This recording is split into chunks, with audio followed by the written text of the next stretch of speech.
may I introduce to you now, back to weed biocontrol. We have Djamila Djeddour here, who is a weed biocontrol scientist at CABI, UK and AgChem.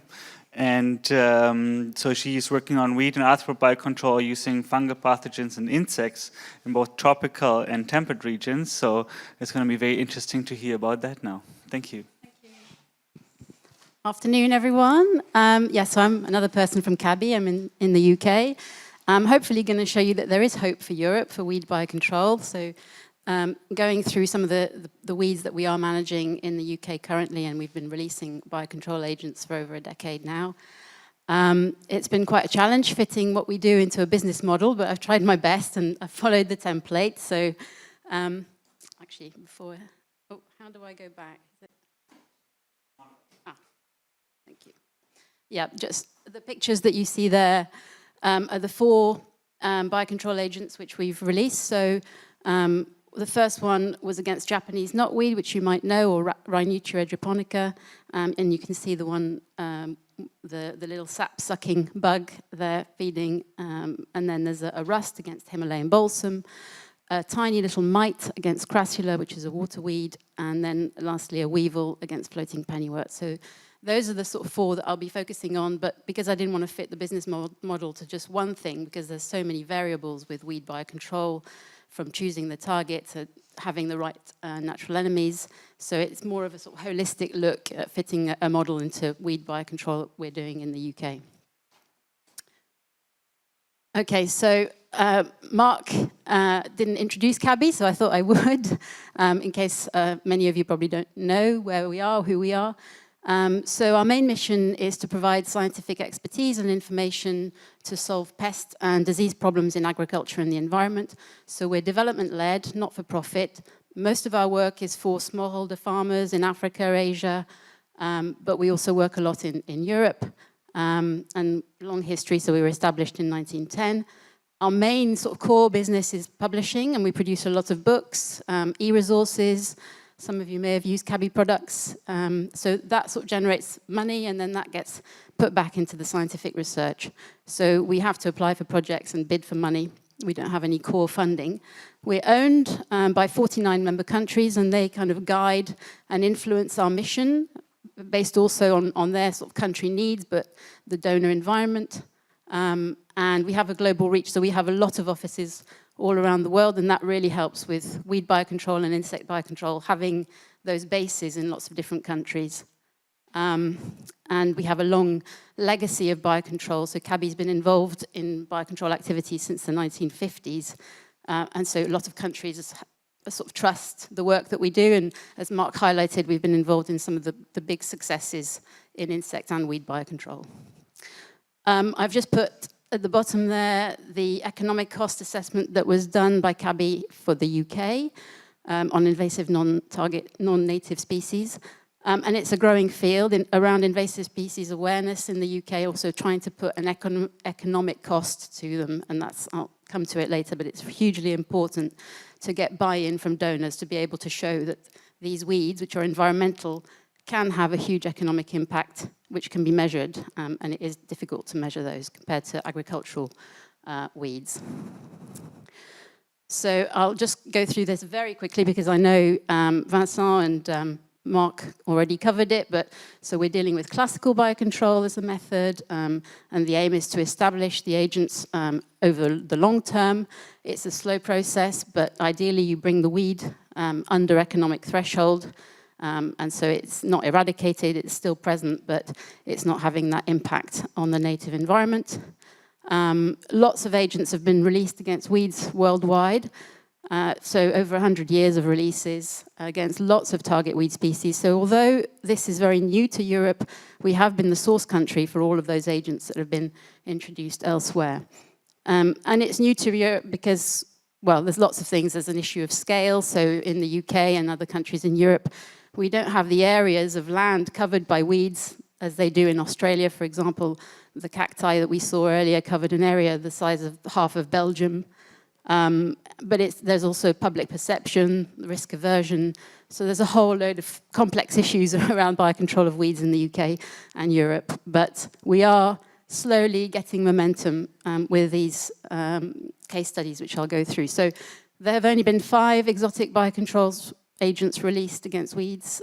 4 of those have been CABI, 1 in Portugal against acacia species, which are hugely invasive along the coastal sand dunes in Portugal.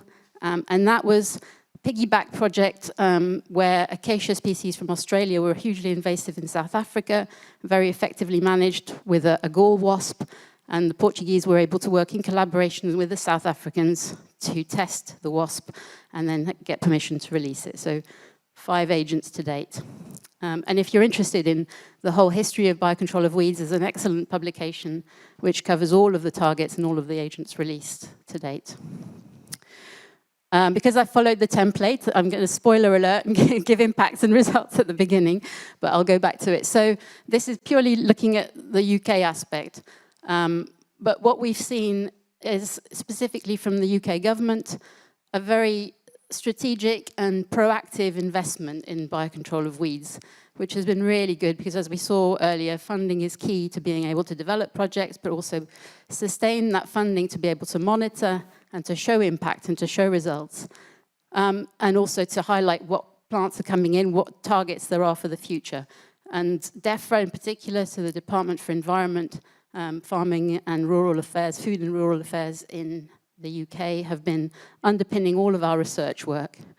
So the business model in a nutshell in the UK has been get the investment from government, find your target, make sure it's a good target, the public consensus is positive to manage that weed. And then once you get permission to release, then you get investment from stakeholders, private, public, and government. So that's the basic kind of strategy, but there's lots of variables. The biocontrol projects have helped to raise awareness not only of biocontrol, but of invasive species in general. In the UK, a lot of people see anything green as being a good thing, so showing them that some plants are bad and some plants are good, or even though the bad ones are in the minority, that whole aspect of invasive plants and raising that awareness then lends itself to then introducing the concept of biocontrol and being able to manage them with a sustainable solution. Obviously, we have to go through a lot of regulatory processes and working through those 4 agents that we've released, so insects, arthropods, rust, or fungus. So in each case, we've had to engage different regulatory processes, and they've become more streamlined and faster each time. And now we're even getting the regulators involved in biocontrol meetings, so that's been really good. And influencing policy, I'll come to that later. Working in collaboration, it's all got to be coordinated with the land managers, integrated into sort of conventional controls in some areas.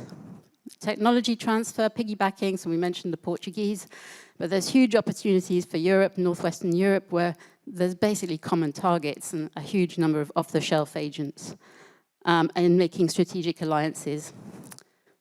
So, yeah, so to go through the sort of technique, I know it's been covered by Mark and Vincent before, but this is the exciting part of the project when you're actually being the detective, you're finding out where your weed has come from, you go back to the center of origin, you look at what's on it, you prioritize agents. This is the really fun aspect. And then you do the testing in quarantine. So just to put some timescales on things, it takes a long time, essentially, to develop a biocontrol agent. On average, for the UK ones, it's been between 8 and 10 years, even longer for Japanese knotweed from concept to actual release in the field. And it varies depending on the target. You could have a hugely long test plant list for Japanese knotweed, which was the first one. There was more trepidation, more risk aversion, so the test plant list was over 90 species long. And then now it's become more streamlined. It's based on the phylogenetic process, so we can sort of hone in on the family, include all of the environmentally and economically important species within that family and closely related ones. But yeah, so that's just in a nutshell to say that it's not a quick thing and you have to have that sustained funding. And yeah, big risk is that funding dwindles or appetite for that particular weed being controlled goes away or there are no agents. So at each stage, there are various things that could scupper you. And we're becoming much more clever about what we include, climatic modeling, native range studies, if you can do them there, But lots of things to build up the sort of portfolio of evidence for people who might fund it, and also for the petition to go in to show that the agent would work. In terms of value proposition, so the licenses we have to release an agent in the field apply only to CABI scientists. So we are basically licensed by government or by a steering committee of people to release agents in the field. But we work with collaborators, so we have to work with local action groups. So although it's us releasing and monitoring and making sure there's no non-target effects, and if there's anything that we need to report back to government, but we do have to work completely in tandem with land managers and other active groups in the environment, and that also helps to make them part of the whole process and to make them feel engaged. But I wanted to highlight augmentative biocontrol, which CABI has been involved in. So this project on Azolla, which is a water fern, a floating water fern, which is very invasive across Europe, and is very successfully managed by this little beetle, weevil, which is only the size of a full stop, so you need a lot of them to manage it. It was the target of a very successful biocontrol campaign in South Africa. In the UK, the weevil was introduced with the plant through the commercial process. So it's been in the UK since the 1920s. It's also in France since the late 1800s and across Europe. And what CABI's been able to do is to augment numbers early in the season and then release. People buy little packs of weevils, depending on what size their water body is that's infested with the Azolla. And we send them these little packs of weevils which they can throw onto their water body, and it's hugely successful. It doesn't find new patches of Azolla by itself very well, so that's why we sort of do this early season augmentation.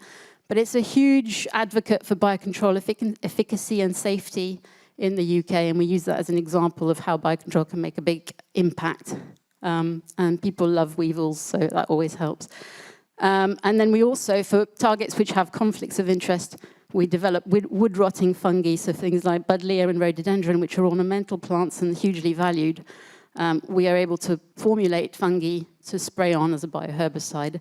And there's legacy of biopesticide formulation with green mussel, which was developed to control locusts in Africa using a metarhizium. So this is just to show you that a really good paper by my colleague Corinne, who's worked on Azolla, just to show, again, the returns on investment when a weed biocontrol agent really works. So without the weevil, Azolla would have cost 16 million.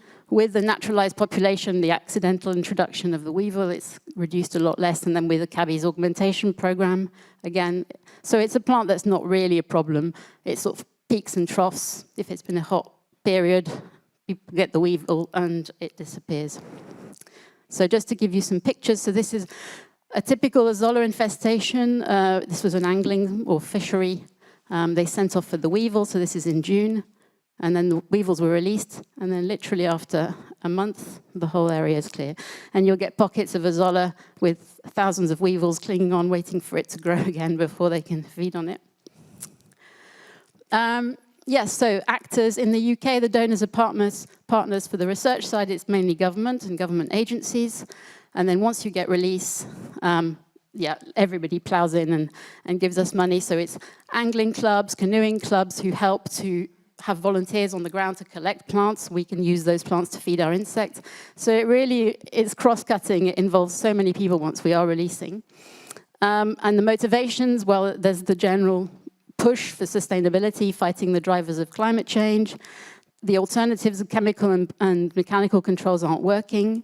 We've shown that there's huge economic impacts associated with invasive plants. It's good if you can get those documents out. And public perception and greenwashing, so a lot of the water companies, for instance, who are now giving us money, sometimes we get the impression that they're just ticking the box. They have to have a corporate responsibility. They've been bashed over the head about their pollution and ploughing sewage into the waters. So sometimes putting investments into biocontrol makes them look good. But they're definitely putting more money into sustainable methods of management. There's precedence with the weed biocontrol agents we've released in the UK already, but worldwide, and we know that there have been some great successes. And now we're seeing in the environmental plans, that the national environmental plans, the strategies against invasive plants in the UK are actually mentioning weed biocontrol specifically as something that they will continue to invest in. So yeah, just this really to show you that the importance of community engagement. So we talk at schools, we have open days, people come and look at agents, huge interest in the media, so you have to be able to speak in a clear and concise way because there's a lot of tabloids that like to put their spin on things in the UK, so we often go on the radio, The Guardian and other news scientists have come to CABI and looked at our processes. Huge number of opportunities in Europe, and Vincent's written a very good paper on all of the other targets which are prime for weed biocontrol across Europe. And yeah, so basically raising awareness and engaging early on and drip feeding that information. So it's not a surprise. Right from the moment we start the research, we say, this is what we're doing. All through the research, we say there's a promising agent, and then we come to release. But you really do have to choose your targets really well. So yeah, water hyacinth in Spain, I'll wrap up very quickly. They're spending hundreds of millions on that, just mechanical, when there's agents that are proven to be highly effective against water hyacinth. Ludwigia invasion, again, another prime one, hugely important weed across Europe, and there are known agents in Argentina. Conflicts of interest can limit potential, so you do have to choose your targets well and anticipate any opposition. Some targets don't have any biocontrol agents that were suitable. And as Mark said, getting agents out of countries can be very difficult. There's a lot of red tape. So yes, just a quick, final. This is the weed I work on, floating pennywort. This is a release site. And this was 3 months after release of the weevil. So this is just in the first year of releases. So pictures like that really capture the imagination. All this brown you can see is full of larvae, full of adults feeding on the plant. And that's the Japanese knotweed project in the Netherlands, where they've imported, with CABI's help, imported the psyllid that we've used in the UK, and you can see this curling damage that it does to Japanese knotweed. Thank you, sorry.